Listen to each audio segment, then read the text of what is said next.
Hello and welcome to Halton Womens Place, a show dedicated to the only women's shelter in the region and the issue of women abuse in our community and beyond.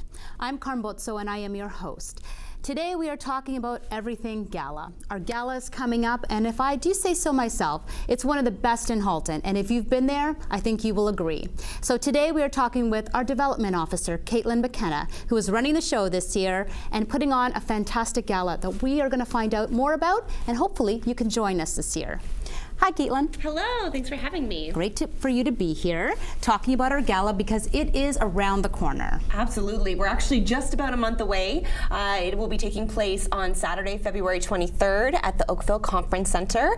And speaking of running the show, this year's theme is Under the Big Top. So it's a vintage circus theme. So there'll be lots of exciting decor and fantastic fun for people to participate in. So talk about the fun, because I know that we do try to make it as fun as possible because we know a lot of people go to a lot of galas, and we want to make sure that people have a great time at our gala. At the same time, raise really important funds and awareness for the issue. But tell us about the fun part. What can people expect when they get there? Absolutely. So when people arrive, they will be treated to a wonderful cocktail hour, where they will also have the opportunity to participate in a couple of different draws that we have going on that evening. The first draw is to win 2 tickets to anywhere Air Canada flies within North America. Fantastic. I know the last 2 years people have gone to Hawaii on this ticket. And then the second draw is actually for a one-of-a-kind ring designed by Laura Tedesco, who is a jeweler out of Hamilton, who's been working with our gala for many, many years and always designs beautiful jewelry for us to draw each year. So I know that draw is always a heart-stomping kind of time because we have our keys, right? And we're trying to open the cage and always hoping, people are always waiting to see if their key is going to be the one that opens that cage that, you know, gets that beautiful ring. Absolutely. And that the ring is always themed with the gala as well. Absolutely, yes. So tell us a little bit about the theme. So what else will we have that will be kind of under the big top? So we're going to have lots of circus-themed decor. We're hoping to have a roving magician doing magic tricks for people, which will be super exciting. So people will be able to participate in that. We'll have a fun photo booth that we always have with hopefully some circus-themed props for people to play around with, and lots of other fun activities. Our traditional candy bar, which is sponsored by the Bulk Barn, which is always a huge hit. Yes. It'll be extra special this year with going with the theme. Absolutely. Can't wait for the candy bar. It's amazing how many adults love candy. I think it's just the kids, but it really isn't. And we do want to thank Bulk Barn on Fairview Street, who have done this for a few years for us now. So great supporters of Halton Womens Place. Speaking of supporters, let's talk about the sponsors of this event. Absolutely. We definitely couldn't put the event on without our wonderful sponsors, including Cogeco, who has supported us again for many, many years in many different capacities. So we're so happy to have their support again this year. And then we have a new event sponsor for this year, Quality Tube, who again has been helping us out over the last couple of years and has really stepped up this year to become our main event sponsor. Fantastic. We also have Royal LePage Burloak, who is our entertainment sponsor, and Clothing for Charity, who is our photo booth sponsor. I know I mentioned the photo booth before. Yes. And lots of other wonderful sponsors as well who make the evening possible. Fantastic. I know it's very important to have our community support through sponsorship. So tell us that last year we included the auctionista. She was a new twist to our gala last year. Tell us a little bit about what she brings. Absolutely. So Lane, the auctionista, is both our MC for the evening as well as obviously our auctioneer. She is a fundraising powerhouse. She is a one-of-a-kind entertainer who is well-versed in not only fundraising but also violence against women, and she does a lot for this cause throughout Ontario.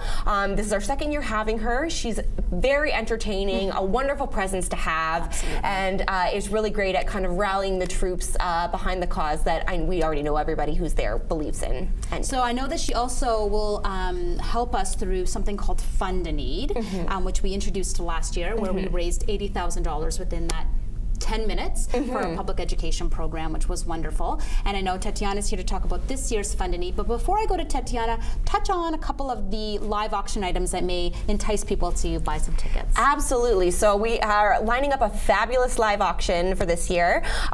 We have a signed Leafs jersey. Yes, we're not very telling exciting. Not saying who it is yet. Top secret. Yes.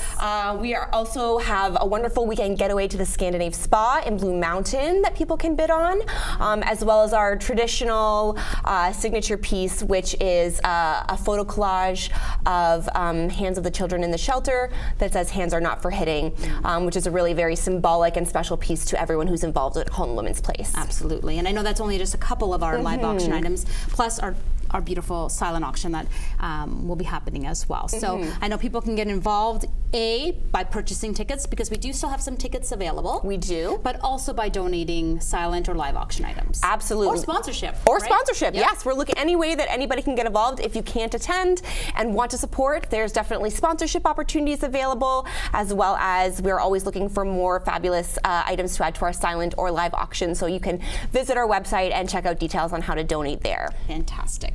Now, tell us a little bit about Fund and Eat and why Tatiana's here today. Yes, so Fund and Eat is a program that is unique to the auctionista. She brought that in, as you mentioned, last year.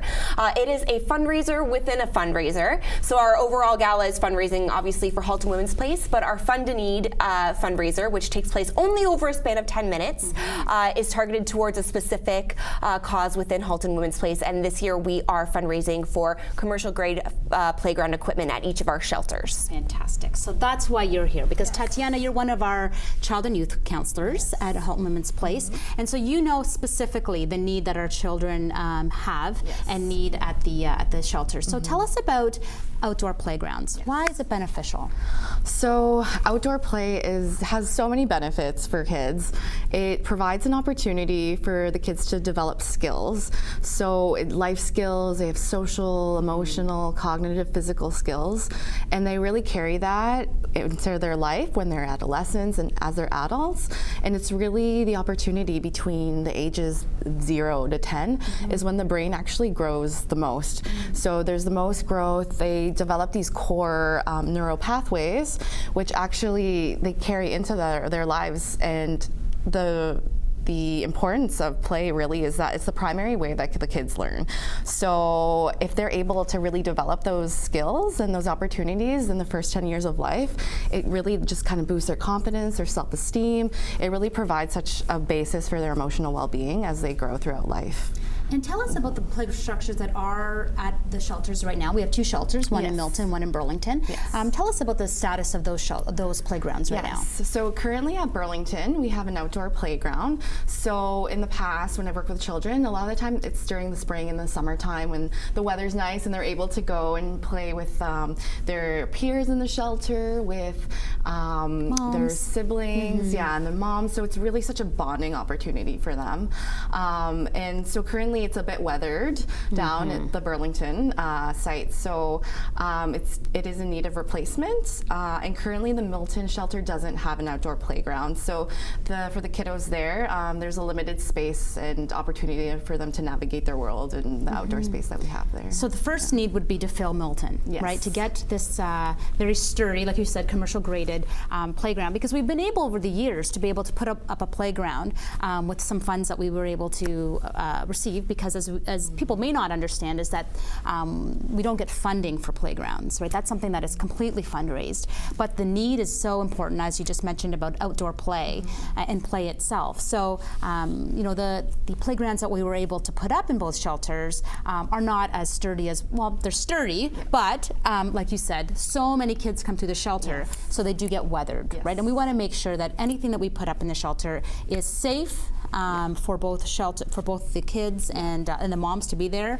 And so we really need some commercial grade playgrounds. And in Milton especially, that's what we'll focus on first, because we need to fill that playground for them. Yeah. And so tell us, I know you just said in Burlington we have 15 kids. Yes. That is a lot of children, although you Yes. just said that we're down from Right, before, yeah. right? That's a lot of kids to be through the shelter. So tell, how many kids did we see last year? So for 2017-2018, we provided services for 183 youth and children, and they actually make up 50% of the population we serve, so it's half of our clientele. Absolutely. And tell us a little bit about, you know, if we were able to get these play structures in one of the shelters or both of the shelters, what that would mean for the kids. It would mean an opportunity for them to heal and grow. So for a lot of the kiddos who do come to the shelter, they've experienced some form of trauma. And the thing with outdoor play is that it's an opportunity for them to make sense of their trauma. It's an opportunity for them to narrate their own story and just to really grow into themselves.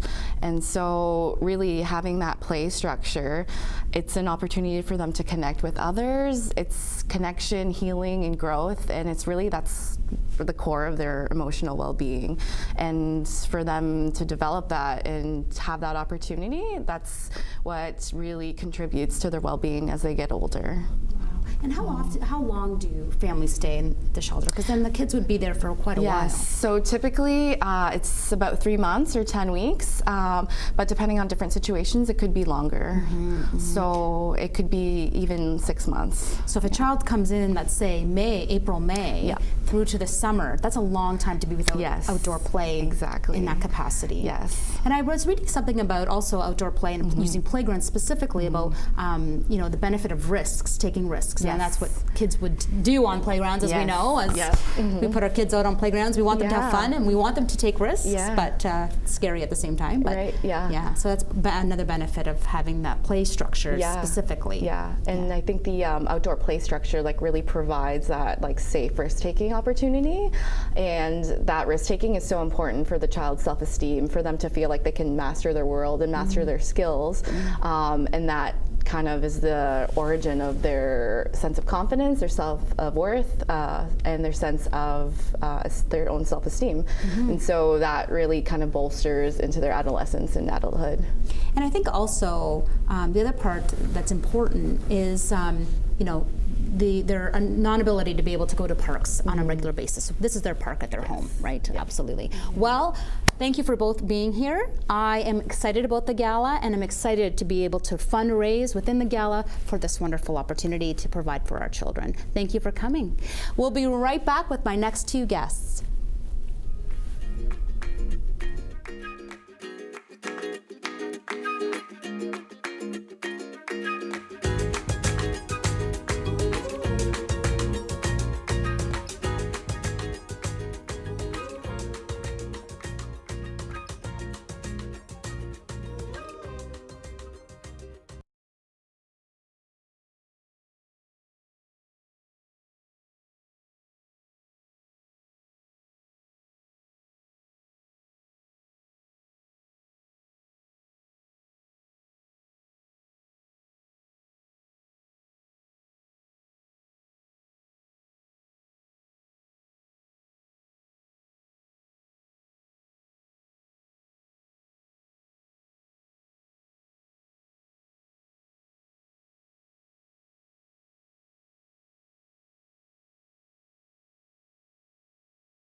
Welcome back to the show Halton Womens Place. Thanks for joining me. We are going to completely shift gears here. The Me Too movement has given us permission to speak a little more freely about sexual assault and sexual awareness, even more so in Halton. Today I have the co-chairs of the Sexual Assault Advisory Committee speaking about specifically the Sexual Assault Advisory Committee and what they are about and how Halton can know a little bit more about them. So welcome to Chandrina and Jane. Thank you for being here. Thank you for having us. Let us know a little bit more about what is the Sexual Assault Advisory Committee. So the Sexual Assault Advisory Committee came out of the experience of the Unfounded case that broke in the Globe and Mail in 2017. Mm-hmm. And so with that new awareness of these cases of sexual assault that were not being fully followed through through the police and criminal justice system, the police services reached out to us at the Halton Violence Prevention Council and asked us to assist them in looking at this issue and trying to improve the response to sexual violence here in Halton. Wow, it's quite wonderful that the police force did that right here in Halton. So that was when? That was a couple of years ago, or? Yeah, so it was spring of 2017, and then by the summertime we'd formed the Sexual Assault Advisory Committee. And who is a part of this committee? Who sits around the committee? So a lot of it is members of the Halton Violence Prevention Council, so I'm the chair of that and also the executive director of Thrive Counseling. And then I'm the charge nurse coordinator of Nina's Place, which is our sexual assault domestic violence treatment center located at Joseph Brant Hospital. Okay. And also on the advisory are Halton Womens Place, SAVIS, Victim Services, the police obviously, the Crown. We have a really broad representation. Reedy's Child and Sexual Abuse Program. Mm-hmm. So quite a broad representation of people in organizations that are affected by and serve people who are affected by sexual violence. And so how does this committee work together with the police? How are you working together with them? Well, we're looking to, again, try to improve their response in Halton, and one of the main things that we've been doing is a sexual assault case review. So that's been a major project, as well as some training initiatives with the police. So those are the two prongs that have been a main focus to this point. Okay. And so what type of training would the police be getting? So we kind of looked at the various needs, and our main focus so far has been the neurobiology of trauma, because we really feel that influences the effectiveness of investigations and understanding how victims respond when they've experienced a sexual assault and some of the unexpected behaviors that people might exhibit when they're traumatized, and how that may differ from people's understanding of or their beliefs about what typically a traumatized person responds like. Right. And so maybe you can answer this question, Jane. How do rape myths influence police, influence or during those interviews when they are with a woman who has just experienced sexual violence? I would say first off, socialization and rape culture plays a huge impact in society across the board. So not just to the police, but everybody, because we're all raised in the same culture and we're all socialized the same. So women and men equally don't understand necessarily the rape myths that are around this. So I'll start with that. So because these officers are raised in this society, if they've never had to question it or had somebody come out and give them education on it, they might not be even aware that their biases exist and are following those myths. Right, okay. Can we talk a little bit about rape culture? Sure. Give some examples, because some people, that might be a new term for some people.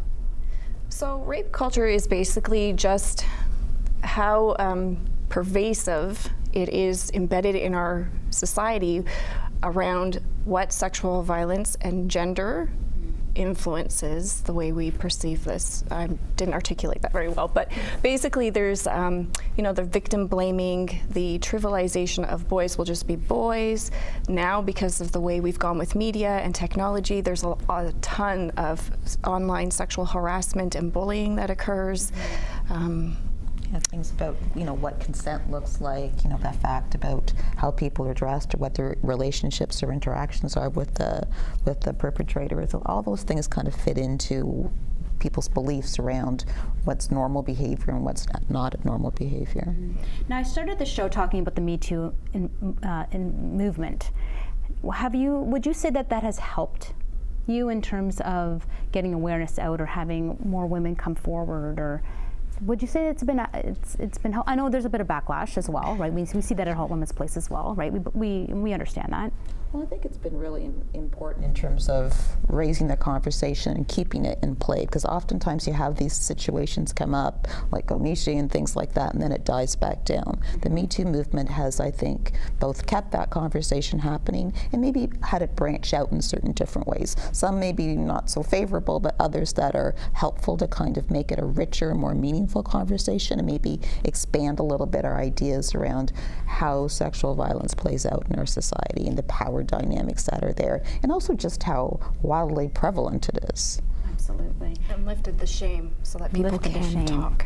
That is, that's key, isn't it? Yeah. And I think as well, what I can add to the Me Too movement is because it's been based so much on celebrity. I mean, in reality, that's where the main focus has been, because that's what people are following. But it does show that how the myth is there, or the stereotypes of what an abuser would look like or a sexual predator would look like, because so many times we've seen somebody on TV or in the movies or whatnot, and oh my goodness, I can't believe that person was like that. So it's kind of taking away the stereotype of what a sexual abuser or a predator would actually look like or be. And that's a huge myth that we would like to see busted, because really you can't tell, and we should kind of stop being shocked in a way when we find out that this and such a person has engaged in those behaviors, because you can't look at somebody and know whether or not they do. And because some of those underlying things are part of our everyday society, is trying to have people understand where that connection between, let's say things like catcalling and things like that, all the way are kind of a part of the whole continuum that leads to sexual violence. What would be some reasons why a woman would not report sexual violence? Stigma, the shame, the embarrassment, humiliation, fear of not being believed, fear of being blamed, fear of retaliation, fear for her safety. I mean, the list goes on and on. Past experiences. A lot of times there's confusion about whether or not it was a sexual assault. There's also conflicting feelings about getting the perpetrator in trouble. Because a lot of times this individual, and women carry responsibility, right, to keep everybody safe, protect everybody, yada, yada, yada. That's part of the socialization. So there's a lot of barriers. Are there stats? I'm sure you keep stats of what's happening in Halton. Can you share any of those stats of what you see at Nina's Place in terms of sexual violence? I know I kind of threw that out there, but Well, we know statistically that 1 in 3 women will be sexually assaulted in their lifetime. Wow. So that's global. At Nina's Place, we see on average 90 acute cases a year. Wow. And it's a highly underreported crime. Absolutely. So there's a lot of individuals that don't even come forward. They don't necessarily go both medical as well as the justice system. So sometimes we'll see individuals that never go to the police, or vice versa. They might go to the police because it's more of a historical and not come to me. So we've never collaborated those numbers together. How can we help a victim come forward? Can we? I think there's things that we can do by kind of showing that we can be responsive to them when that happens, that there are resources in place, that the police are going to respond in a way that's supportive and helpful, that they will be believed. All of those are things that help women feel safer in terms of coming forward. And by trying to do some of this rape myth busting, for sure that makes it a more supportive and available environment for people who've had those experiences. You mentioned unfounded, the unfounded cases. Can you give a definition of what that means?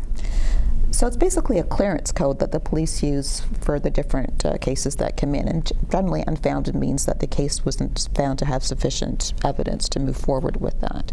And because there was such a variation across the country and the rates were so high, that was the nature of the article with the Globe and Mail.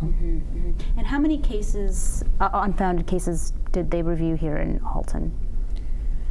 We reviewed, I think, because we had to limit our parameters to people who are in a certain age group and a few demographics. So I think we reviewed about 20 for 2016 and approximately, I think, 16 for 2017, as well as a number of cases that were cleared differently, because we wanted to see where those unfounded cases might be going once some of the coding was changed.